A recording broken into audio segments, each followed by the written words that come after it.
Good morning. I'm sitting here this morning, late leaving for work, and yet I feel I need to take 7 or 8 minutes and just kind of encourage somebody along this morning. I'm in the book of Hebrews. That's where I've been reading for several days. I'm in the 11th chapter right now, and I've seen several things that really sparked topics in me. One was about not turning away, that God will only take pleasure in those who won't turn away and who live by faith. And in chapter 11, faith is talked about. It's the only way to please God. And I just wanted to read a little excerpt to you, and that'll kind of bring me to the topic that really kind of hits me.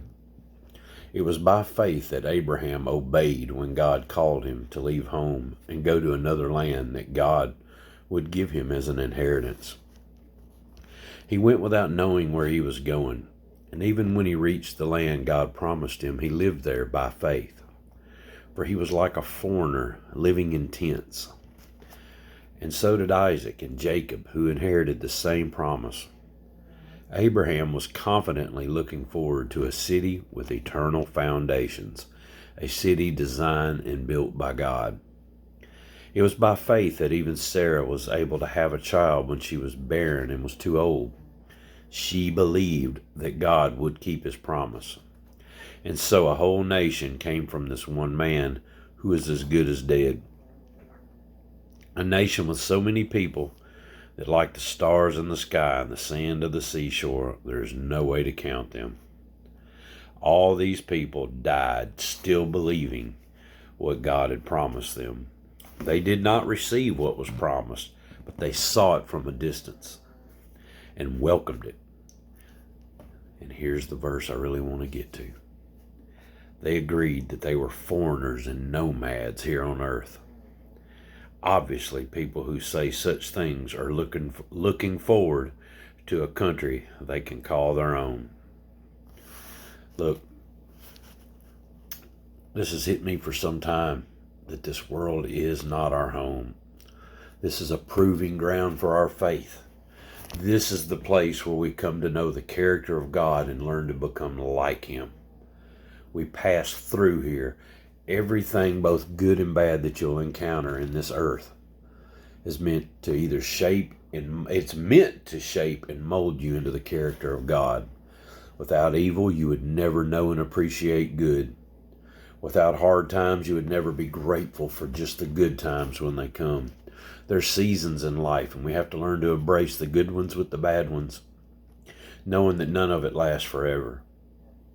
When you have a proper mentality about this, knowing that this world is like a furnace or a forge that a blacksmith uses to shape and to mold steel, pounding it into shape. That's what it is.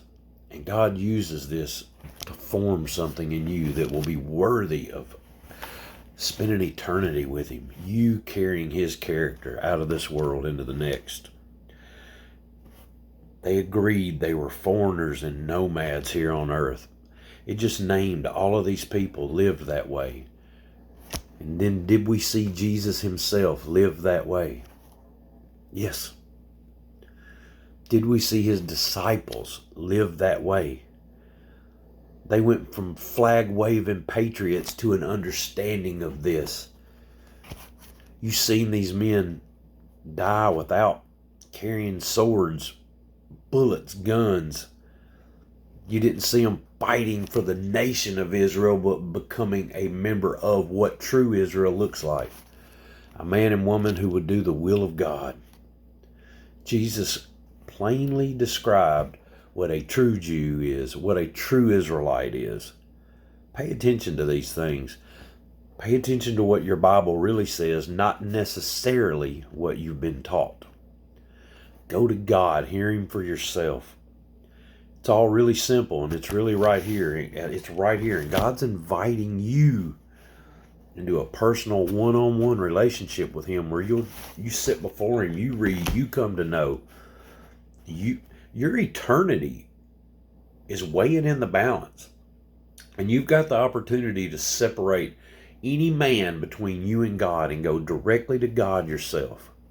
That's what I urge every day. That's all these videos are, just me pushing play at the end of moments I have every morning with the Lord, wanting to know Him, not wanting to trust my salvation to any man. There are 40,000 denominations in this world. You tell me that don't produce confusion on what to know, what to believe? You can know God yourself. You can enjoy loving all of those people and all of those 40,000 denominations to a degree and still completely know God and still have utter confidence where you're going because you're living by faith and you know what the character of God is. You don't have to say, well, God knows my heart. Let me tell you something about what God says about your heart. He says that it's desperately wicked. That every man is a sinner and fallen short of the glory of God, but He's invited you into a way to be made right with God through knowing the Son and becoming like the Son. Living as a nomad here. You no longer have to worry about fighting for this country or that country or saying we stand with this one but we hate this one. I won't do that. They're all my brothers and sisters. I want them all to come to a knowledge of God. Don't put down roots. This ain't your home. You can make it your home, but this is all you'll ever get is this life. Or you can come to know Christ. And why do you think He said, give away all you have to the poor and come follow me? The Son of Man doesn't even have a place to lay His head at night. Yet He laid down every night in peace. You can have it too. He laid out the path back to the Father. And He says, come follow me. I love y'all. Have a good day.